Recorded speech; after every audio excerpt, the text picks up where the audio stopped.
Coach, that wasn't a lot of fun. It was a tough game, big win for Tyresö. What's your assessment just after the game? We got dominated. There's no sugarcoating it. We got our butts kicked from start to finish. We got outcoached. We got outplayed. Some of the things that we've done well in previous games, we didn't do very well this week. We didn't tackle very well. We were terrible on special teams. It seemed like every time the offense got in any type of rhythm, we had a pre-snap penalty or a negative play, and those are things that we're not good enough to overcome at this point. Preparation from a standpoint from me and the coaches, we didn't do a good job this week preparing them. We were outcoached and outplayed today, and there's really no other way to describe how we played today. So it's a short week and a long trip on Thursday up to STU. So I guess you want to put this behind you as quickly as possible. So let's talk about that one. What are you expecting? Well, the first thing we'll do is we'll break down and analyze this game to see where the big mistakes were. We're pretty sure what we did wrong this week and the things that we need to fix going into the game against STU on Friday night. It's going to be a short week. We basically only have 2 days to prepare, so we got to be ready Monday, ready to go. The assessment of STU from what I've seen so far on film is they're electric on offense. They move the ball really well. They got 2 really good receivers, and they throw the ball well.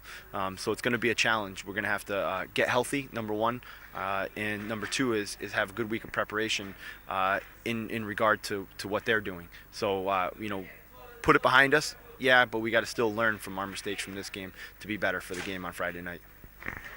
So getting healthy, a couple of key players were out this game. You were struggling with Anton all the games before that, although he did a few good plays. Are we going to see all those guys back on Friday? Well, I'm not exactly sure who's going to be back for this week. We're hoping we get healthy enough to get a couple of them back. I think Oliver is pretty much the quarterback of the defense.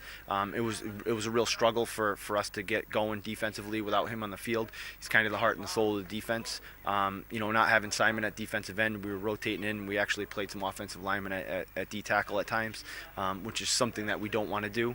I think we'll probably get 1 or 2 of those guys back this week, which will be a huge lift. But again, we don't want to use that as an excuse for how poorly we played today, because we were just outclassed in pretty much everything. But having Anton back on offense definitely adds a good dimension. Hopefully he can continue his progress and get healthier. He's really the main guy that can stretch somebody's defense and help open up our run game a little bit. So how are you planning to beat STU? Is it going to be a big typical STU shootout that you're going to win, or are you going to keep it tight and low score and win that way? We're hoping to play a low-scoring game. That's our, we'll play ugly to win. We try to shrink the field, give up some yards, but when teams get in the red zone, we try to shrink it down. Today we didn't do a good job of that. Tyresö, their quarterback was dynamite in the red zone. They were able to run and throw on us. But yeah, our goal will be what we've done: let the short stuff, tackle well, shrink the field down, and in the red zone is where we've been real good this season. So that'll be the game plan on defense. Offensively, we continue to mature and get better, eliminate the mistakes, the missed assignments, and the pre-snap penalties and the negative plays. I think if we do that, we'll be in good shape. It's going to be a challenge. I watched the game last night. STU is from game 1 to game 2 made huge strides. They were just as good as Uppsala, and we know Uppsala is a good team. We played them here, so we definitely know we have our hands full. All right, thank you, Coach. Thanks.